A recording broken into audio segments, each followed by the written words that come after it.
Hi, my name is Isabella Chang. I'll be your host today, and we are going to talk about Q-Prom. I am joined with the co-founders of ShrevePride, Chris and Sam. Like, for those who don't know what Q-Prom is, who are new to Shreveport, Bossier area, what is it? Sure. I mean, Q-Prom is on its face a second chance prom event where ShrevePride prides itself on creating spaces with the LGBTQIA plus community in mind, but that invites everyone to join in and build that community that Sam talked so much about during the proclamation resolution comments. And so that started in 2019, and we weren't really sure what it was at the time. It was just something that was a cool idea.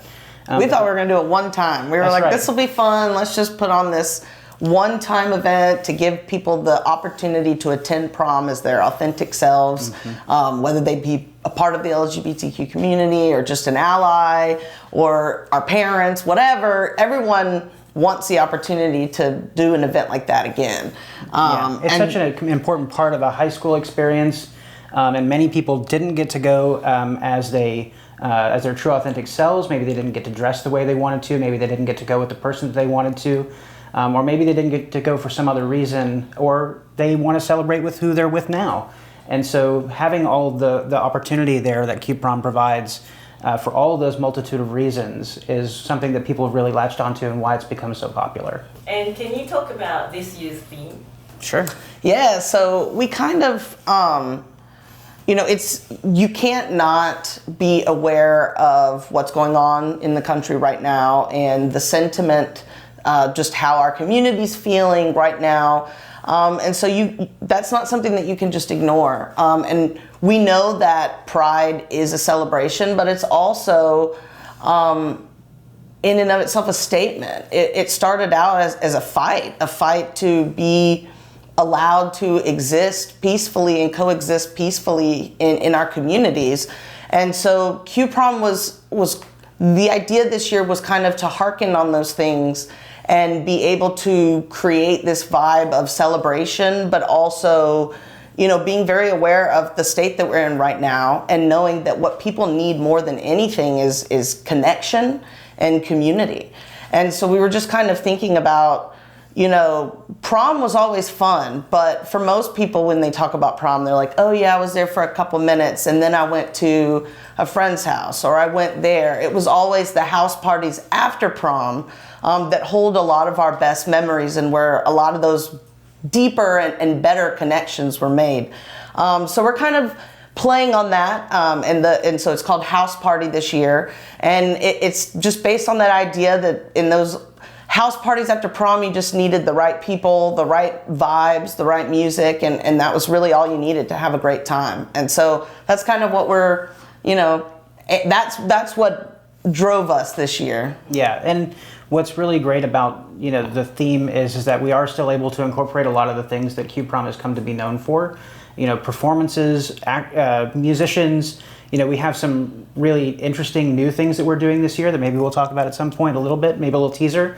So people can expect a lot of the same things that they've experienced at Q-Prom in the past, but in a different way, something that's a little bit turned on its head. Okay. And with the theme House Party, what is the significance of 1980s punk rock? To not just 1980s punk rock, but 1980s punk gays and all of the people in the 80s that were fighting for their comrades in the AIDS crisis that was going on here in our country, and the government kind of abandoning our community, and instead of our community just lying down, they came together. It was lesbians that were banding together, helping in the hospitals, and communities coming together to fight together and create organizations and fighting for each other. And that's punk rock too, fighting for your rights and fighting for your community and loving each other and caring in the face of darkness is extremely punk rock. So I think a lot of it calls on those amazing pioneers in all of our culture, but the 80s too, that were part of ACT UP and part of all those movements to just make it to where people cared about our lives and cared whether or not we live or die. Yeah. And do you guys have any like queer icons that you guys look up to? Oh man, I mean there are too many to name, and I think part of what's really special about this year's Q-Prom is that we're paying homage to so many of those voices and names. We're doing something, as I mentioned, there's something really special about this year's Q-Prom that's a little different, and how we are going to pay homage to those people, how we're going to,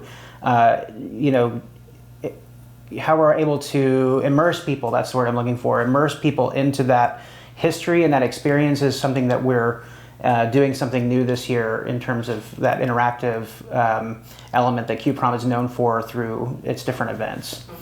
And can you tell me a little bit about that? Maybe Sam wants to dip toes into that a little bit. So, I mean, I'll do it. I want it to be a surprise for people that come. So, but I will talk about some of my favorite queer icons when it's my turn. I'll give you a little surprise. Yes, I'll give you a little taste. So I mentioned that we want to pay homage to queer icons, and I think that what people should come expecting is a new way of experiencing those icons, and I won't give how we're doing that away, but it will be one that will put you directly in touch with and create special experiences around not only those people, but the movements they supported. Okay. I got goosebumps when you talk about it. Yeah. And let's talk about the dolls that are going to be performing. Can you list them off and tell us a little bit about them? Yes, so I love our drag performers so much, and I'm super psyched about the lineup we have this year. We have Pseudonym. Pseudonym is actually featured in our poster design, and Pseudonym is a local drag artist that's been with us at 3 or 4 Q-Proms. We absolutely love her.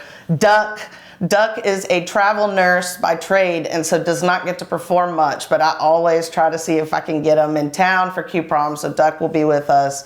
The Prada Kane Milan, one of the first drag queens that I ever fell in love with when I was first on the scene. I will not say when. And then rounding all that out, I'm super excited for the first time ever we have performing with us at Q-Prom this year, the Zaza Gigante. So they will each perform 2 different sets. So we'll have, we always kind of like to split the event up, because we know there's people that come out earlier and there's people that come out later. So there's a drag show earlier in the night and a drag show later in the night. Yeah, and it's also a great way, kind of splitting the schedule that way, because it's the same for, our music performance and some of the other activities that we have going on. And so, you don't have to miss, if you miss one, you can catch another, whether that's because you're a night owl and want to come out later, or maybe you found some other experience at the event that you want to do, but still want to catch the show. So we try to make sure that there are opportunities for people to catch all of the performances and interactive elements throughout the evening. Yeah, that sounds super fun, and they are all icons in their own right. And the same with the you guys are fighting the good fight and creating beautiful spaces for the queer community. And we're talking a lot about queer, but what does queer mean to you, that word? I'm not even gonna lie. For a lot of us older gays, queer is a harder word.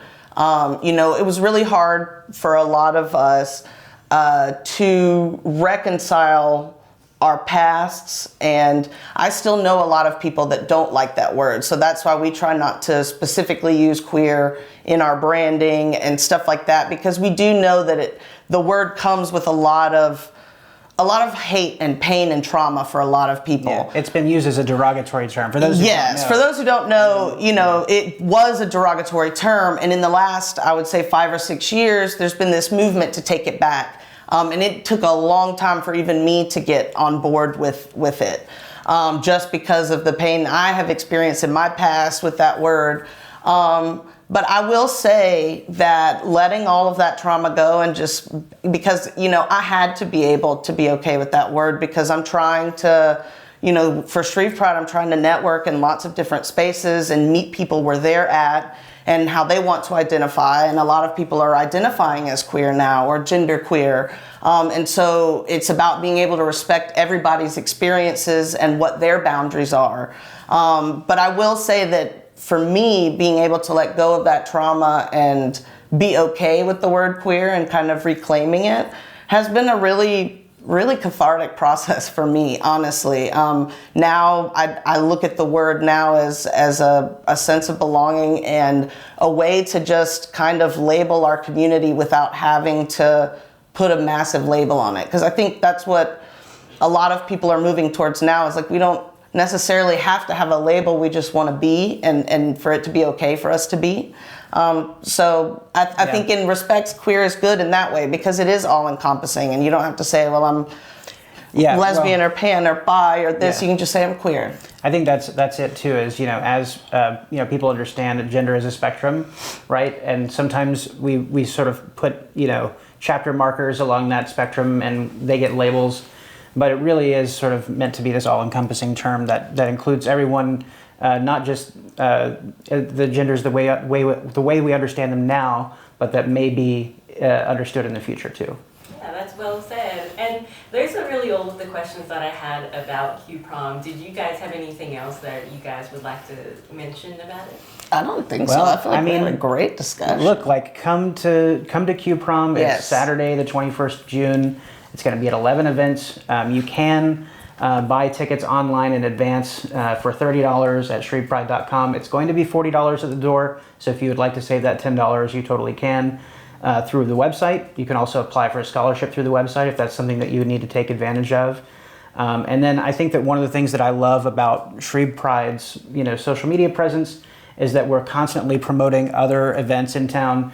And so if you're looking for a place to go and see what else is going on in the community, we invite you to join our social media pages, where you can find all of our friends and partners in the community and across the north part of the state. That's what's going on. And we hope to see you at the house party. We're going to have DJ Static Shock. The Backseat Heroes are going to be playing. We're going to have 4 drag queens. We are going to have food trucks. Euro will be there selling food. Britt's Bakehouse will be there selling food. Main Squeeze will be there doing their smoothies as usual. Yep. We have a wonderful bar that's happening. Fatty Arbuckles is stepping up.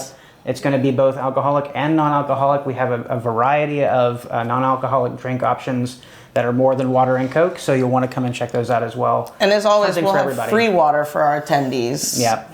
That's very good. Keeping it safe and keeping everyone hydrated, especially in Northwest Louisiana where we are. So thank you so much, Chris and Sam, for speaking with me. Thank you for joining us, and I'll see you guys next time.